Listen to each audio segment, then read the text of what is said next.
চৰকাৰী ঘৰৰ নামত এইবোৰ কি চলিছে 10 বছৰ আগতে উছমান গনিৰ হবলগীয়া ঘৰ আজিও লাভ কৰাৰ সৌভাগ্য নহল চৰকাৰী গৃহ লাভ কৰাই দুটাকৈ গৃহ লাভ কৰাৰ অভিযোগ বঞ্চিত হিতাধিকাৰীৰ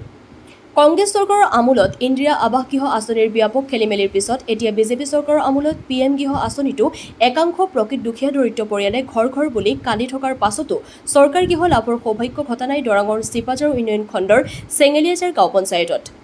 পঞ্চায়তখনৰ এনে এক তথ্য সমৃদ্ধ বাতৰি ধাৰাবাহিকভাৱে সম্প্ৰচাৰ হৈ অহাৰ পাছত ঘোপেলি গাঁৱৰ অতিকৈ ডাল দৰিদ্ৰ তথা সম্পত্তি বুলিবলৈ ঘৰৰ ভেটিৰ মাটিখিনিৰ বাহিৰে একোকে নথকা উছমান গনি নামৰ দিন হাজিৰা কৰি কিবা কৰি পৰিয়ালক জীয়াই ৰখা বিভুক্ষু লোকগৰাকীৰ থাকিবলৈ এটা ভাল ঘৰ নাই বসবাস কৰা ঘৰৰ বেৰেৰে দেখা পাই বাহিৰৰ জগতৰ চৌদিশ এনে জৰাজীৰ্ণ বেৰ ভগা চিগা ঘৰতো দুগৰাকীকৈ গাভৰু ছোৱালী দুজনী ইতিমধ্যে এই ঘৰটোৰ পৰাই বিয়া দি উলিয়াই দিলে এতিয়াও এই ঘৰটোতে পৰিয়ালটোৰ 5 গৰাকীকৈ মানুহে বসবাস কৰি আছে আশ্চৰ্যজনক কথা যে এনে এটা বিভুক্ষু পৰিয়ালে কিন্তু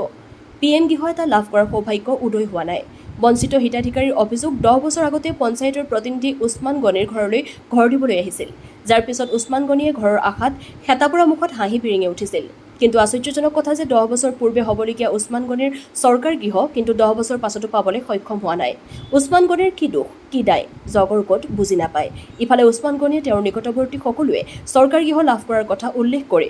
কোনোজনে দুটাকৈ গৃহ লাভ কৰা বুলিও জানিবলৈ দিয়ে বিভাগৰ বিষয়ে দৃষ্টি পৰিবনে এই কথাত নিউজ ডেস্ক AIN লাইভ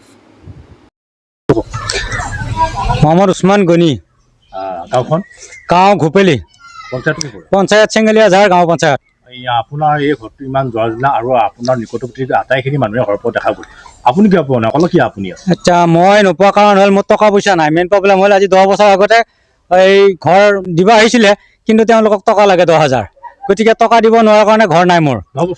বছৰ আগতে তাৰ পিছৰ পৰা আজি কিমান বছৰ হ'ল পিছত আজি হ'ল নাই 10 বছৰ পিছৰ পৰা আজিলৈকে মোৰ ঘৰ নাই কিন্তু আহে ফটো মাৰে কিন্তু মোৰ তাতে আহি ঘৰ পাই বেলেগে এতিয়া কোনো পঞ্চায়তৰ কিবা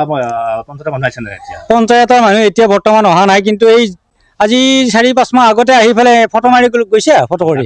তাৰপিছত আৰু এতিয়া খা খবৰ একো নাই আপুনি কি কৰি খায় মই হাজিৰা কৰোঁ হাজিৰা বা কেতিয়াবা মাছ ধৰিব যাওঁ মাছ ধৰি মাছ বিক্ৰী কৰোঁ মাছ পথাৰত মাটি কিমান আছে পথাৰৰ খেতি কৰা মাটিটো নাই ঘৰৰ ভেটি দিয়ে মাত্ৰ হাজিৰা কৰি ভাত খাওঁ পৰিয়াল কেইটা আছে পৰিয়াল মোৰ ছোৱালী দুজনী বিয়া দিছোঁ আৰু এতিয়া দুজনী ছোৱালী এজন ল'ৰা এতিয়া বৰ্তমান 5টা হৈ আছে ঘৰ 5টা হৈছে এতিয়া আপোনাৰ দিন হাজিৰা সম্ভৱ দিন হাজিৰা মই অকল দিন হাজিৰাই এই ৰাতি বৰষুণ দিলে কেনেকৈ থাকে ৰাতি বৰষুণ দিলে ইফাল সিফাল যদি আৰু চিধা বৰষুণ যাক দি থাকে তেতিয়াহ'লে শুব পাৰি কিন্তু যদি অলপ বতাহ মাৰে নহয় ইফালৰ পৰা সিফাল সিফালৰ পৰা সিফাল দৌৰাটো কৰি থাকিব লাগে এতিয়া আপোনাৰ নিকটৱৰ্তী আপোনাৰ ওচৰত থকা যিমান মানুহ আছে সেইবিলাক প্ৰায় মানুহ ঘৰ পাইছেনে চবেই পাইছে ঘৰ আপুনি পোৱা নাই চবেই পাইছে দুটাও ঘৰ পাইছে কিন্তু মোৰ এটাও নাই মোৰ একোৱেই নাই গতিকে আৰু কি ক'ম আৰু ইয়াত পৰা দুখ নাই আৰু যিকোনো খবৰ বিজ্ঞাপনৰ বাবে যোগাযোগ কৰক 7896121996